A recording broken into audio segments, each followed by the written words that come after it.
Boa noite, meu nome é Fabiana Vieira, eu sou psicóloga formada pela Universidade Federal do Paraná e tenho mestrado em psicologia pela USP em São Paulo. Atualmente eu trabalho como psicóloga clínica aqui em Santa Catarina e sou também professora universitária e escritora. Eu vim conversar um pouquinho com vocês hoje, né, sobre a importância de engajar as famílias, né, no processo de aprendizado do aluno, tanto do aluno deficiente, né, do aluno especial, né, que é o público-alvo aí da PAI, né, quanto de qualquer aluno. A importância da família estar engajada no processo de aprendizagem e de educação é essencial. Então, principalmente agora, né, na nossa realidade de ensino remoto, que a realidade mudou bastante, então os alunos não estão mais tanto tempo na escola, ficam um bom período em casa com a família. É muito importante que o profissional que trabalha com esse aluno, né, tenha essa sensibilidade para engajar pais, tios, avós, irmãos também no processo, né? A família ela tem um papel fundamental no desenvolvimento da pessoa especial. Por exemplo, vamos falar da questão da autonomia, né? Não adianta nada, então, a instituição, por exemplo, tentar fomentar a questão da autonomia na criança, no adolescente especial, né, deficiente, se a família, por exemplo, trata como um coitadinho, aquela coisa da vitimização, né? Então, eu acredito que os profissionais até saibam muito mais do que eu sobre essa questão, mas é fazer daqui para desfazer dali, se não houver esse engajamento. Então, por exemplo, se a escola está trabalhando a autonomia do aluno, né? Escovar os dentes, tomar banho, a questão da higiene básica, vamos dizer assim. Mas a família continua insistindo que aquela pessoa não tem condições de fazer isso sozinha, né? Continua escovando os dentes da pessoa, dando banho na pessoa, né? Penteando o cabelo, sendo que na avaliação já se percebeu que aquele indivíduo já tem condição de se autogerenciar nesse sentido, mas a família insiste que não. Então, por mais que a instituição esteja engajada nesse processo e tenta fazer um trabalho de sensibilização e convencimento dessas pessoas, se não houver o engajamento, então, familiar em relação a isso, o processo fica comprometido. Então, é apenas um exemplo que eu dei, mas isso se refere a todos os processos. Então, o profissional ele tem que ter a capacidade de mostrar para os pais, vamos chamar os cuidadores, nem sempre são os pais, não é? Que se eles não estiverem realmente engajados e comprometidos, inclusive conhecendo os objetivos dos profissionais envolvidos, né? Então é muito importante assim que a família conheça o que está sendo trabalhado naquele momento, quais os objetivos daquele momento, que a família seja uma parceira no processo, né? Se a gente não tem a família como parceira, dos processos mais simples até, né? Se a gente não consegue engajar a família, o processo de desenvolvimento daquele paciente, daquele cliente, daquele aluno, fica bastante deteriorado, bastante comprometido, porque é um sistema, né? Então, até uma coisa que eu não falei ali no começo, a minha linha de trabalho, uma das minhas linhas de trabalho é a psicologia familiar sistêmica. Justamente por quê? Porque eu escolhi trabalhar nessa linha porque eu compreendo que o indivíduo ele não está sozinho no universo, né? A gente vive num bem social, a gente vive num ambiente e a gente tem influências da televisão, da mídia, hoje dos streamings aí, né? Toda pessoa, desde a pessoa com alto QI até a pessoa de mais baixo QI, a pessoa mais simples, a pessoa mais complexa, a pessoa mais humilde, a pessoa de maior poder aquisitivo, todos nós temos as nossas influências externas. Então, que é a mídia, que é a família, às vezes uma família próxima, às vezes uma família mais remota, de primos, tios, a família extensa, digamos assim. A escola é um ambiente também extremamente influenciador.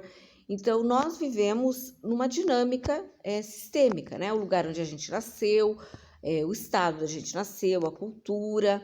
É muito diferente, por exemplo, uma família, uma criança que nasceu lá no interior, que os pais são agricultores, de uma criança aqui que os pais são comerciantes ou pescadores, alguma coisa nesse sentido. Então, o sistema, a dinâmica cultural, social, psicossocial, que a gente chama, desse indivíduo, ela é muito afetada por esse ambiente social em que essa pessoa está inserida.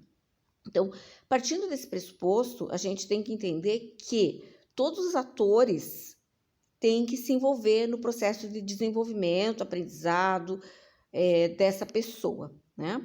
Então, inclusive na clínica, como é também no meu atendimento de pacientes. Então, eu sempre falo, né? Eu atendo a criança, você atende criança? Atendo, mas eu tenho que falar com os pais também, né? Às vezes com tios, com avós, e assim com todo tipo de criança. Não adianta porque tem uma rede, né? Tem uma rede ali.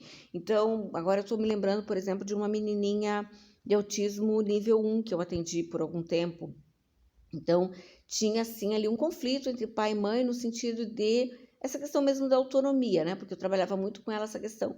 Ela estava passando da infância para a adolescência de ajudar os pais em casa um pouquinho, de se responsabilizar pelas próprias roupas, pela limpeza assim básica do quarto dela, ou coisa assim.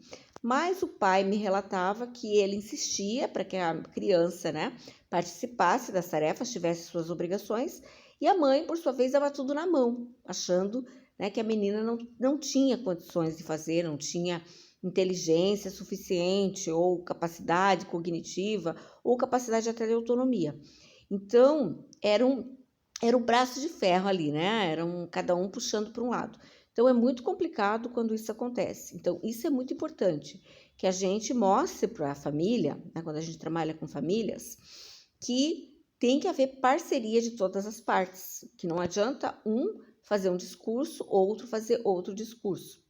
Até porque o indivíduo fica confuso, né? Ele não sabe o que se espera dele, ele não sabe como agir, eventualmente, porque a busca, de repente, de agradar ou de cumprir determinados padrões impostos, ou nem sempre impostos, às vezes tem muito da linguagem não dita, das expectativas não ditas. Então, aquela criança, aquele adolescente, ele está imerso no universo em que um fala uma coisa, outro fala outra coisa, né? E começa a ficar muito confuso realmente para ele fazer escolhas, digamos assim, de comportamento. Então, mesmo pessoas deficientes ou especiais, vocês sabem muito bem que elas conseguem fazer uma leitura de mundo, né? Então, se elas recebem mensagens erradas, ou melhor, até acho que errada não é a melhor palavra, se elas recebem mensagens distorcidas ou incoerentes ou contraditórias, fica muito complicado, confunde muito ali o processo de aprendizado. Então, o que eu estou querendo dizer? Que é muito importante que o discurso da família seja alinhado ao discurso da escola. E não só o discurso, o fazer também, né? Então, digamos que esteja sendo trabalhado um aspecto específico ali do aprendizado ou do conhecimento daquela pessoa. Ainda mais em trabalho remoto. A família tem um papel ainda mais fundamental e mais necessário ainda, né, no trabalho remoto. É importante que os fazeres aprendidos na instituição sejam reproduzidos e repetidos para que se fixe a aprendizagem. A gente sabe que a aprendizagem precisa de repetição, de memorização também, que é um dos pressupostos da aprendizagem, né? Memorizar e fixar e refazer. Então, que seja desenhar, que sejam atividades práticas, como cortar um papel, que seja tomar banho, enfim, quaisquer atividades, que seja vestir a roupa, coisas até muito básicas, ou até da higiene pessoal, né, vamos pensar assim, ou até do comportamento de, por exemplo, vamos supor, comportamentos estejam sendo trabalhadas habilidades sociais com a turma, vamos supor assim, né?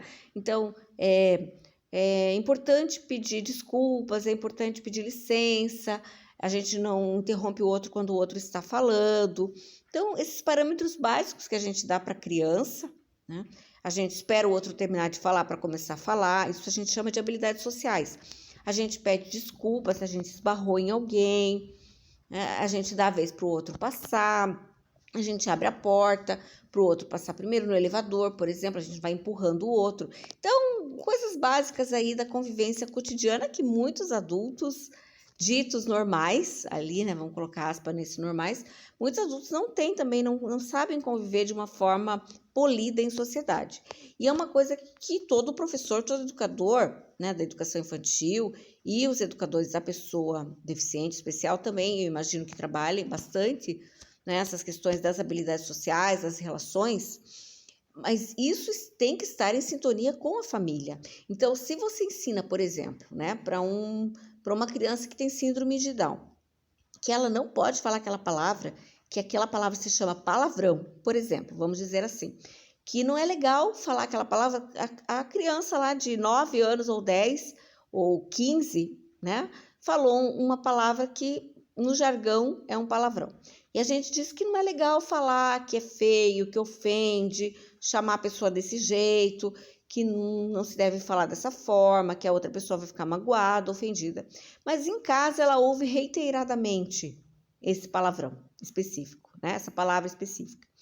Então, aí ela não vai entender. É muito confuso, é a tal da contradição que eu estava falando antes. É confuso, porque o professor está falando, o educador está falando para ela que é feio, mas ela não tem entendimento de que aquilo é feio. Para ela é só uma palavra.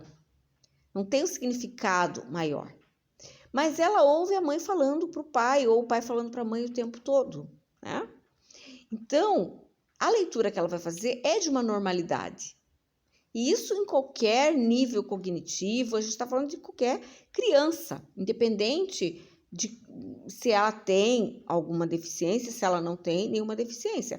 Se ela convive, por exemplo, num ambiente de extremo uso de palavrões, é muito difícil o professor na escola conseguir mostrar para ela que aquilo socialmente é inadequado, não é polido, não é, né, não é interessante.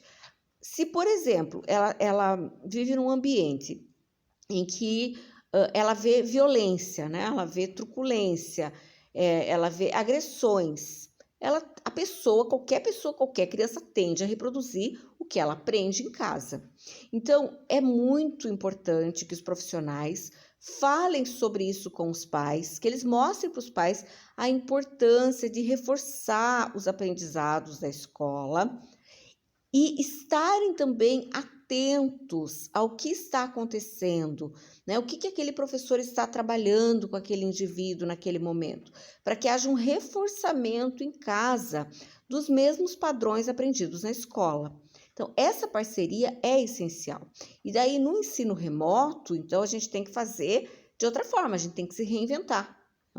Né? A gente não tem ali o face-to-face, o cara a cara com a família. Então, a gente tem que repassar para essas pessoas a importância desse reforçamento, de fazer as atividades, né, que são propostas, de trabalhar conceitos, né, tirar as dúvidas com os professores, porque às vezes os pais também não têm preparo. Eu sei também que muitas vezes os pais são de um nível sociocultural, às vezes bastante problemático, com deficiências também, e eles mesmos têm dificuldade. Então, é muito importante que o profissional se mostre aberto também para tirar dúvidas, para conversar, que essa família sinta respaldo, que ela sinta suporte desses profissionais. Quando a família percebe que ela pode contar com os profissionais, também ela se engaja muito mais.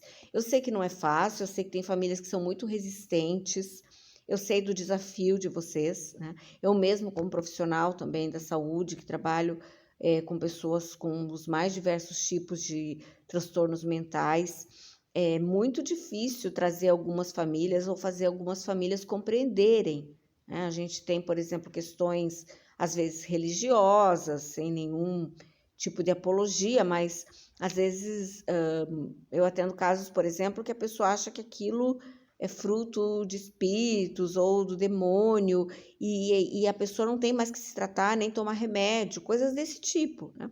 Então, é muito difícil engajar algumas famílias no tratamento, às vezes até no uso da medicação, na busca pelos profissionais, pela equipe multidisciplinar. Às vezes a família é resistente. Eu sei que vocês encontram bastante barreiras como profissionais, mas de qualquer forma é uma luta, né? Eu acho que quem escolhe trabalhar com isso, esse tipo de trabalho que vocês desempenham aí, tem que ser por amor mesmo, né? É o engajamento do coração. Então tem que ter o tal do chamado mesmo, né? A vocação para isso. Não é fácil realmente, é um trabalho muito desafiador, que deveria ser muito mais reconhecido. A gente tem um número cada vez maior de pessoas com deficiência, pessoas especiais. Eu nem sei que nomenclatura vocês têm usado ultimamente, né? O que eu tenho sabido é que não se usa mais a nomenclatura pessoas especiais. Agora, assim, a praxe é que se use pessoas com deficiência, mas enfim, tem um jargão aí enorme de utilização desse vocabulário, né? Mas enfim, né, o que importa é que é um desafio, que é realmente uma profissão difícil, que é uma profissão que demanda muita energia emocional, muita doação, muita paciência, muita tolerância, muito respiro, né? Não só no trabalho com essas pessoas, mas eu acredito que às vezes até mais no trabalho com as famílias, que muitas vezes não compreendem, que não valorizam, que não dão um respaldo que seria essencial.